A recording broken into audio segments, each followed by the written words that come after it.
so much is that prior to the railways closing, Swindon Railway's closing, its role changed a lot. At one point it was the only game in town, and that kind of changed very gradually.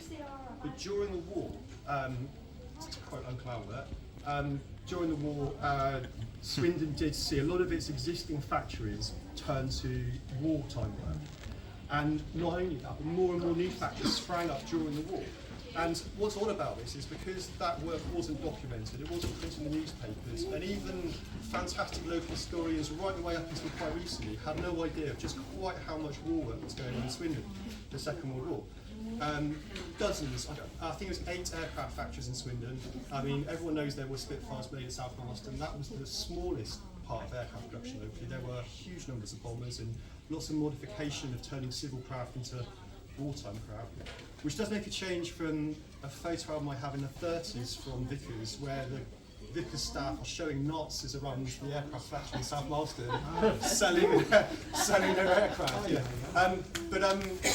But during that era, there was wartime expansion of the industry in Swindon, the diversity of the industry, and most importantly, it was mostly women working in those factories, like Plessy. In fact, Plessy at one point, when they were in Kenbury Street in Nibbles Hill, they claimed accurately that every single house in the UK had something in it made by Plessy in Swindon. And that was almost entirely made by women in their first job as wartime workers.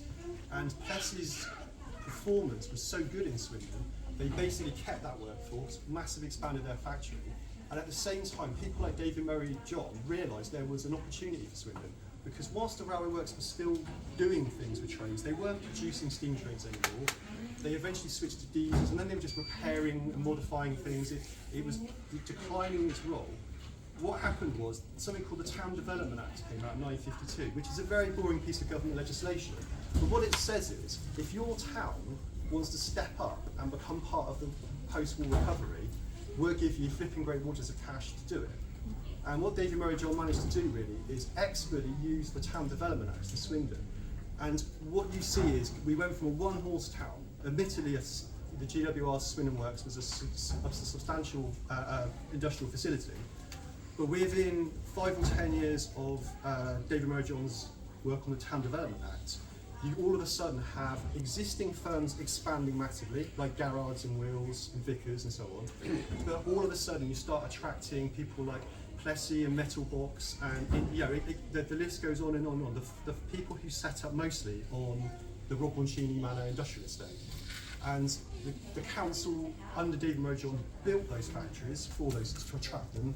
They published glossy, beautiful, colourful brochures to send to the London firms to say, bring your workers to Swindon. And it worked, and it carried on working. And obviously it led to the London Overspill coming to Swindon, which was tens of thousands of people coming from London, often from very poor parts of London, coming into the P estates, into Pinehurst and Parks and Walcott. And the people who arrived in those places had gone from some fairly grim inner London locations often to have their own house and their garden and shops and be in the countryside was a huge thing.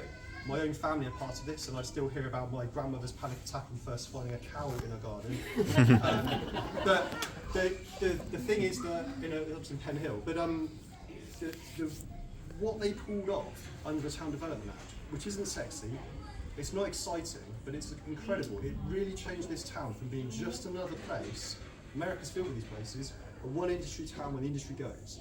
And there's plenty of them in the UK. And billions and billions of pounds were ploughed into those cities trying to do something.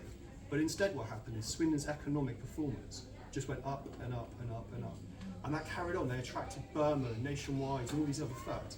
And this was all under the guidance really of David Murray John, who that was his vision. But the thing that he wanted more than anything was, by the way, he bought Lydiard Park for the council. I think that was him. I think he paid £4,500 that cost him. His salary was £1,300, which is probably pretty good value for money. But yeah, I think in the end really he grew disillusioned, and as the moves towards creating the borough of Thamesdown, which is where Swindon merged with Highworth Ward District Council and became a different shape, he lost faith really. His wife died, he moved off to South Street up in Old Town, and to some extent, as I said, that it's the kind of sad joke is really he died of a broken heart. David Murray John in some way is a tiny, tiny fragment of what he wanted Swindon to be. He didn't want loads of skyscrapers. Well, what he wanted was this city, where he'd taken it from and where it was when he reached his peak, is staggering. And it was against all odds. You know, post-war recovery, dying industries, all kinds of things going wrong in England. If you look at pictures from Swindon from the 40s and 50s, you think you were looking at pictures from the 20s and 30s. You know, it really is a sudden kind of change in that 50s to 60s era where things start to click. So yeah, I think he was a significant Swindonian, and he joins the ranks of people like Raggy Powell and Reuben George and Harold Jolliffe, who are local kind of civic characters who achieved a great deal really, mostly just for their own satisfaction and to help other people, which is quite rare. So I think I'd congratulate Neil on his model, and it's a fitting tribute to, I think, a genuinely great Swindonian who we should all know more about. Hey.